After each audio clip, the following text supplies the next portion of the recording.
नमस्कार दोस्तों, स्वागत है आपका अपने YouTube चैनल पर जिसका नाम है DDVRJ। जैसा आपको पता है कि इस चैनल के माध्यम से हम आपके लिए कला और संस्कृति की क्लासें लेके आते हैं।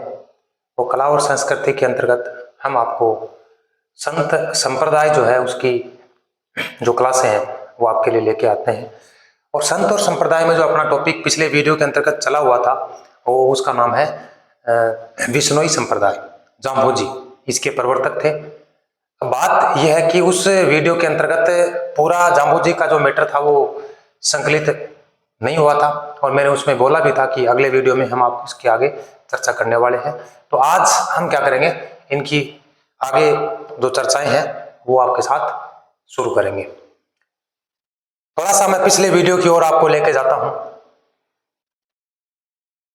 विश्नोई समाज जो है इसके जो संस्थापक हैं या प्रवर्तक जो हैं वो हैं जाम्भोजी।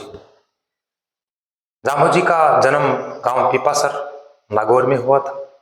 इनके पिताजी का नाम लोहट जी परमार या पवार था, माताजी हंसाबाई थी। जन्माष्टमी के दिन इनका जन्म हुआ था और इसके कारण से इनकी माताजी ने इन्हें कृष्ण का अवतार भी माना था। इसके साथ साथ 34 वर्ष की उम्र में इन्होंने अपने क्या कर दिया, जितना भी मामला संपत्ति का था वो पूरा का पूरा क्या कर दिया था, दान कर दिया था। ठीक है, तो वो चर्चा ऐसे करते करते आपको मैं यहाँ से एक दो प्रश्न पूछने वाला हूँ पिछले वीडियो का। एक तो 1451 की चर्चा होती है, तो बताना है 1451 का मामला यहाँ पर क्या था। पिछले वीडियो में 1483 का मामला क्या था और 1485 का मामला क्या था। तीन तो उसमें सन है, मैंने आपको बताई थी। उस सन की चर्चा आपको बतानी है कि ये किससे संबंधित है, ये कौन सा फैक्ट था इसके ऊपर। ठीक है, और इसके अलावा आपको ये बताना है कि इनके प्रमुख अनुयायी जो थे वो कौन कौन थे। ठीक है, और विश्नोई समाज की नींव जो रखी थी उसके लिए इन्होंने कितने नियम बनाए थे, 29। और इन्हीं 29 नियमों के कारण से नाम पड़ा है विश्नोई। ठीक है, आज हम इनकी चर्चा करते हैं आगे, तो शुरू करते हैं। देखिए भाई, जाम्भोजी है और विश्नोई संप्रदाय इसके प्रवर्तक हैं जाम्भोजी।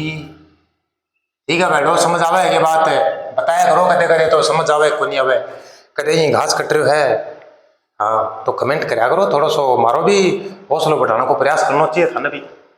चलो कोई बात नहीं। इनके प्रमुख ग्रंथ जो है आगे की चर्चा में इनके सबसे पहले आते हैं प्रमुख ग्रंथ। और प्रमुख ग्रंथ जो है जंब संहिता है, जंब सागर है, शब्दावली है, विश्नोई धर्म प्रकाश है, ये इनके प्रमुख ग्रंथ है। एक शब्दवाणी जो मैंने आपको पहले बताई थी उसको आप गुरुवाणी भी कहते हो, जंबवाणी भी कहते हो। ठीक है, इनका निधन, देखो निधन ये शब्द जो है ना, इस पे आपको कई बार क्या होता है कि हमें शब्दों के अर्थों पे जाना चाहिए, हम नहीं जाते हैं तो हमारी दिक्कत है, ये हमारी समस्या है, हमारी कमी है, जाना चाहिए। निधन मतलब बिना धन का। जब व्यक्ति की मृत्यु हो जाती है ना, व्यक्ति क्या हो जाता है, बिना धन का हो जाता है, बिना धन का ही हो जाता है, उसके पास कोई धन शेष रहता नहीं है।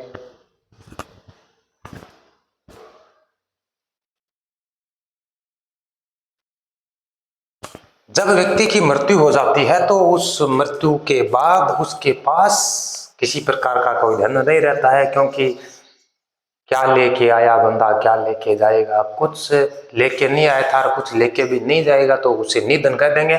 तो निधन का कब हुआ, 1536 ईस्वी में। कहां पर हुआ, लालासर में। और लालासर कहां है, बीकानेर में। इनका निधन कहां हुआ, लालासर में। कब हुआ, 1536 ईस्वी में। और लालासर कहां है, बीकानेर में। अब बात करते हैं इनकी समाधि की। तो इनकी समाधि कहां है, तो इनकी जो समाधि है वो है तालवा गांव। तालवा एक गांव पड़ता है नोखा में, तालवा गांव जो है उसके पास है। और ये कहां है, नोखा में। नोखा कहां है भाई, बीकानेर में।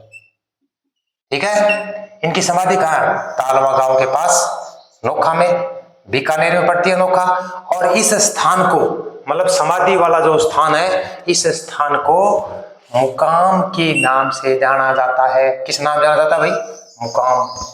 ठीक है, और इसी स्थान पर मतलब नोखा जो है इनकी समाधि स्थल जो है, यहाँ पर वर्ष में 2 बार मेला बढ़ता है, फाल्गुनी और अश्विनी अमावस्या को।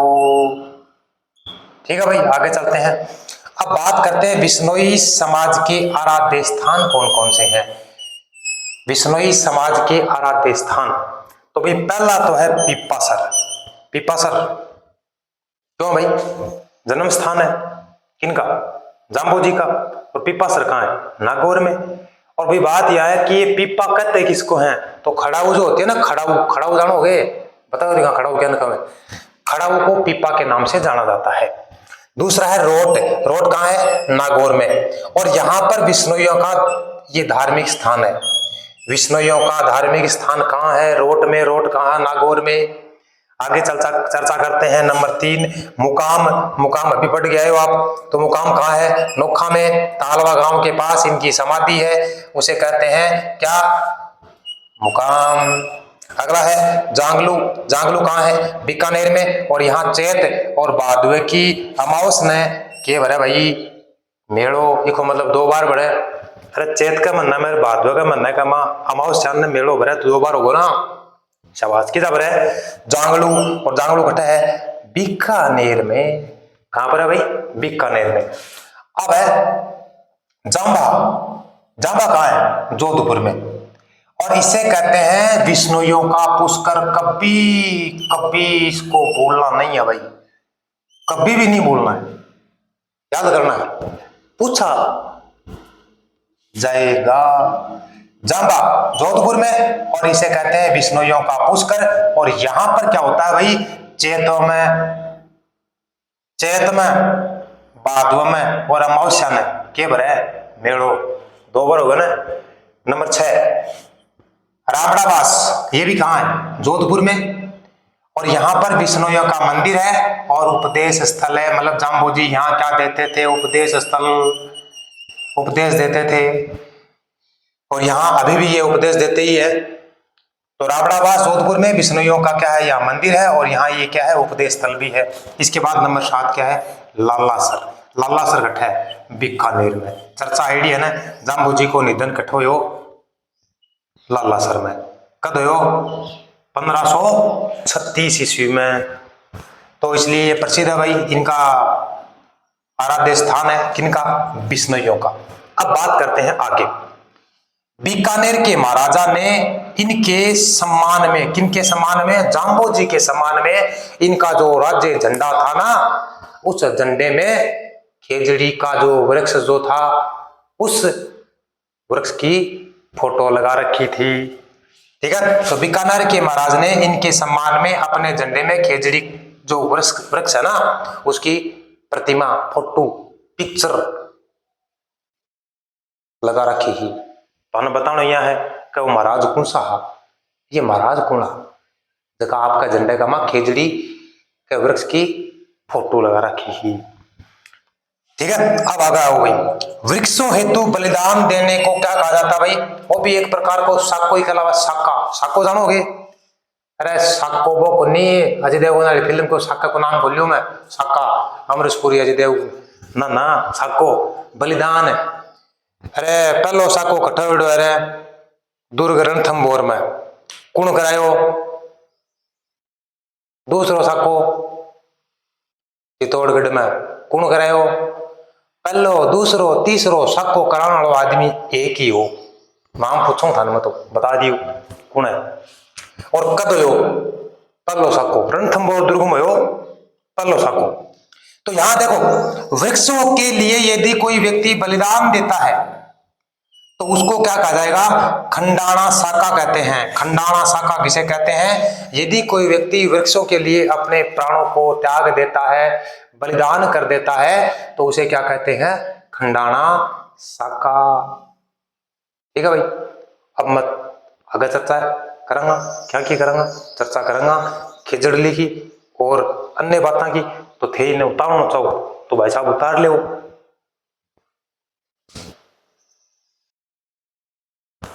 आगे चलते हैं। देखिए, इस संप्रदाय के जो लोग हैं, उन लोगों के अंदर वन्य जीव जो हैं वृक्ष जो है उनके प्रति जो लगाव है वो अतुलनीय है। मतलब इन्होंने वृक्षों की रक्षा के लिए, वन्य जीवों की रक्षा के लिए अपने प्राणों तक की परवाह नहीं की, मतलब अपने प्राण भी दे दिए। इनकी घटनाएं जो है वो इनकी हम चर्चा करते हैं। देखें, इस संप्रदाय का मुख्य रूप से पेड़ पौधे और वन्य जीव जो हैं उनके लिए अपना जीवन बलिदान कर देना मुख्य बात रही है। ठीक है, यह संप्रदाय मुख्य रूप से पेड़ पौधों व वन्य जीवों के लिए जाना जाता है। 1604 ईस्वी में, ध्यान रखने की बात अभी, 1604 ईस्वी में रामसड़ी, जोधपुर में पड़ता भी ये गांव, रामसड़ी गांव जो है इसमें कर्मा और गोरा ने क्या किया था, वृक्षों के लिए सबसे पहले क्या किया था, बलिदान दिया था। कर्मा और गोरा ने, जो गांव था उनका रामसड़ी, कहां पड़ता है, जोधपुर में, सबसे पहले उन्होंने पेड़ पौधों के लिए अपना बलिदान दिया था। यदि सर्वप्रथम पूछा जाए कि सर्वप्रथम पेड़ पौधों के लिए बलिदान देने वाले या खंडाना शाखा करने वाले व्यक्ति जो हैं उनके नाम बताओ, तो नाम क्या है, कर्मा और गोरो। इन दोनों ने क्या किया था, सबसे पहले बलिदान दिया था। डेट क्या है, 1604 ईस्वी में। नंबर 1 हो गई बात। नंबर 2, इनके बाद वुंचोजी ने क्या दिया था, अपना बलिदान दिया था। वुंचोजी ने बलिदान दिया था किसके लिए, वृक्षों के लिए। और ये कहां के थे, पोलवास गांव के थे। और कहां पड़ता था ये, मेड़ता में। पोलवास गांव के वुंचोजी ने वृक्षों के लिए अपना बलिदान दिया था। आगे बात करते हैं। 1983 में खेजड़ी जो वृक्ष है उसको राज्य वृक्ष घोषित कर दिया गया। कब किया गया भाई, खेजड़ी को राज्य वृक्ष घोषित कब किया गया, 1983 में। अब बात करते हैं खेजड़ली घटना। खेजड़ली गांव है भाई, खेजड़ली गांव की घटना की चर्चा करते हैं। देखो, वहां पर एक राजा थे राव अभय सिंह। इनका कार्यकाल ये है 1724 से 1749 का। इस समय 28 अगस्त 1730 ईस्वी या 1787 विक्रम संवत की बात है। 28 अगस्त 1730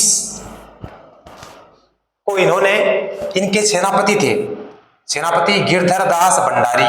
क्या नाम था भाई, गिरधर दास भंडारी ने खेजड़ली गांव में, गिरधर दास भंडारी ने खेजड़ली गांव में वृक्ष काटे। कहां काटे भाई, खेजड़ली गांव में। मतलब 28 अगस्त 1730 को अभय सिंह, राव अभय सिंह जो थे, इनके सेनापति हैं जिनका नाम है गिरधर दास भंडारी। इन्होंने खेजड़ली गांव में, तो भी आदेश तो इनका ही होगा ना, राव अभय सिंह के आदेश के अनुसार ये गिरधर दास भंडारी जो इनके सेनापति हैं, ये कहां पहुंचे, खेजड़ली गांव में। और इनको आदेश मिला था वृक्ष काटने हैं आपको। तो ये क्या किया इन्होंने, खेजड़ली गांव में वृक्षों को काटना शुरू कर दिया। अब यहाँ जो लोग रहते हैं, ज्यादातर लोग जो है विश्नोई समाज के हैं, जो क्या करते हैं, पेड़ पौधों से प्रेम करते हैं, प्यार करते हैं। तो इनको ये बातें पसंद नहीं आई, इन्होंने इनका विरोध किया, रोकने का प्रयास किया।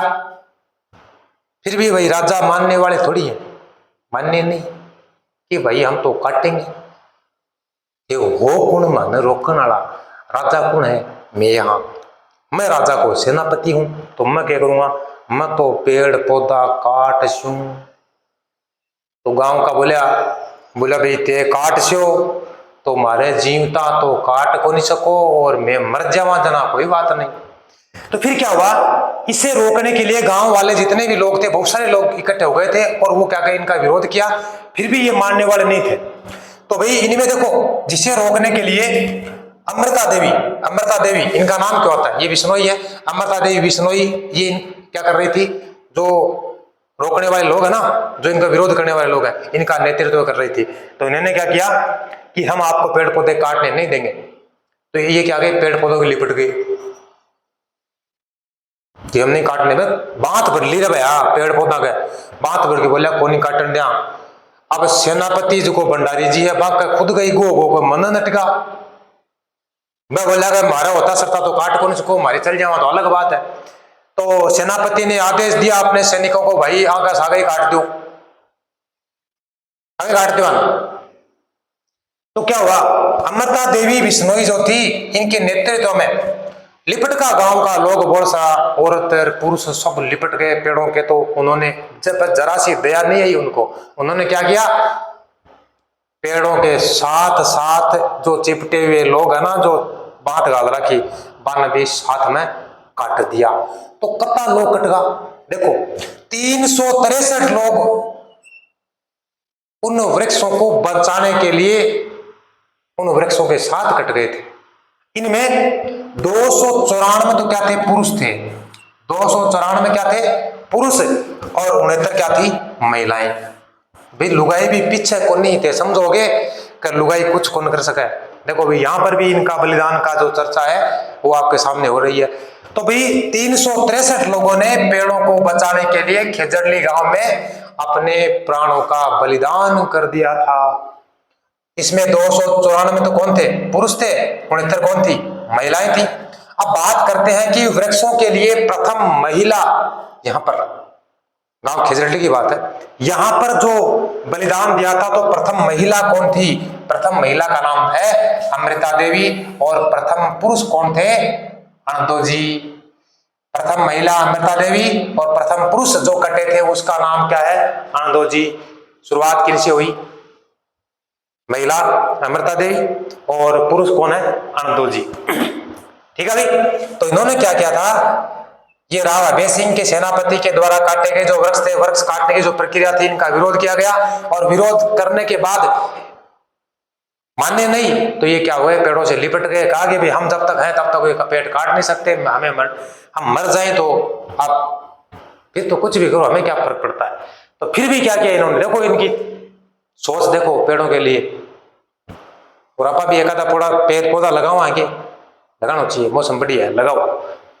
तो इन्होंने क्या किया, अपने प्राणों का बलिदान दे दिया। भाई खतरनाक घटना है ना ये, बढ़िया, बहुत बढ़िया है, बढ़िया वैसे तो नहीं है, लोगों की जान ले ली लोगों ने, बढ़िया। पर्यावरण के प्रति जागरूकता की बात कर रहा हूं, तो वहां पर ये इनकी सोच देखो क्या थी, ये बढ़िया है। ठीक है।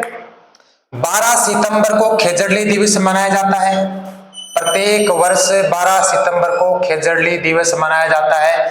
तो ये भी पूछा जा सकता है कि खेजड़ली दिवस कब मनाया जाता है, तो 12 सितंबर को प्रत्येक वर्ष मनाया जाता है। ठीक है। अब बात करते हैं भादवे की कृष्ण दशमी, भादवे को मनो कृष्ण पक्ष है, दशमी दशैं को खेजड़ली गांव में विश्व का एकमात्र वृक्ष मेला लगता है। विश्व का एकमात्र मेला कहां लगता है, गांव खेजड़ली में। और कब लगता है, भादवे की कृष्ण पक्ष में दशमी ने लागे भाई। ठीक है। तो कौन से गांव में, खेजड़ली गांव में विश्व का एकमात्र वृक्ष मेला लगता है या भरता है। अब बात करो भी आगे, पर्यावरण संरक्षण के क्षेत्र में सबसे बड़ा जो पुरस्कार है, पर्यावरण संरक्षण के क्षेत्र में सबसे बड़ा जो पुरस्कार है वो इस महिला की देन है, इस महिला को समर्पित है। अमृता देवी जो है इस देवी को समर्पित है, और क्या नाम है, अमृता देवी स्मृति पुरस्कार। पर्यावरण संरक्षण के लिए या पर्यावरण संरक्षण क्षेत्र में सबसे बड़ा पुरस्कार जो दिया जाता है उसका नाम क्या है, अमृता देवी पुरस्कार। अब बात करते हैं आगे की। अब देखो इस क्रिया के कारण से सुंदरलाल बहुगुणा जो थे ना वो खूब प्रभावित हुए। उनको लगा कि पेड़ पौधों की अहमियत हमारे जीवन में क्या है, बहुत ज्यादा प्रभावित हुए। और प्रभावित होने के बाद सुंदरलाल बहुगुणा जो थे ना, इन्होंने उत्तराखंड में चिपको आंदोलन चलाया। कौन सा आंदोलन चलाया, चिपको। चिपको का मतलब है कि कोई पेड़ पौधों काटत चिपक जाओ, काटन को न्या भया, कौन काटन देवा। इसी की प्रेरणा स्वरूप सुंदरलाल बहुगुणा ने उत्तराखंड में चिपको आंदोलन चलाया था। आई भाई बात समझ में। तो बताना है आज के वीडियो में थारा के समझ में आयो, कौन कौन सी बात थारा दिमाग में बैठी। 2-3 तिथि ही 1604 बतानी है। प्रथम महिला कौन थी खेजड़ली में, प्रथम पुरुष कौन थे, खेजड़ली दिवस कब मनाया जाता है, खेजड़ली दिवस कब मनाया जाता है, और कौन से ईयर में खेजड़ी को राज्य वृक्ष घोषित किया गया। ये कुल मिला के बातें इतनी तो मैंने आपको बताई है। आपको और बातें जो अच्छी लगी हो वो आप कमेंट में जरूर लिखना। और एक काम जरूर करना आप कि जो भी बच्चे वीडियो देख रहे हैं अपने वीडियो को शेयर जरूर करना। कम से कम एक बार तो आप मेरे कहने से स्टेटस लगा सकते हो, अपने जो चाहने वाले हैं, अपने जो फ्रेंड सर्किल में जो लोग हैं उनको कह के चैनल को सब्सक्राइब करवा सकते हो। ठीक है भाई, अगले वीडियो में हम आपके लिए इस संप्रदाय के जो 29 नियम है उनकी चर्चा आपके साथ करेंगे। ठीक है, तो चैनल का नाम पता है ना, नाम लिख के बताओ भी चैनल को नाम क्या आप लोगों मैं बताऊं DDVRG। ठीक है, तो मिलते हैं अगली वीडियो में, तब तक नमस्कार, खुश रहें, मस्त रहें, स्वस्थ रहें। जय हिंद, जय भारत। एक संदेश देऊं था ना मैं, संदेश यो है कि भाई मौसम जो है बरसात को मौसम है, जगह अपनी मारवाड़ी भाषा में बोले जाओ चौमासो है, चौमासो 4 महीना को टाइम है, एक माह बरसात को मौसम रहे और ये टाइम आप के कर सका कम से कम, ज्यादा की बात नहीं है कि 50-60 पौधे लगाने हैं, कम से कम एक व्यक्ति को, एक बच्चे को एक पौधा जरूर लगाना है।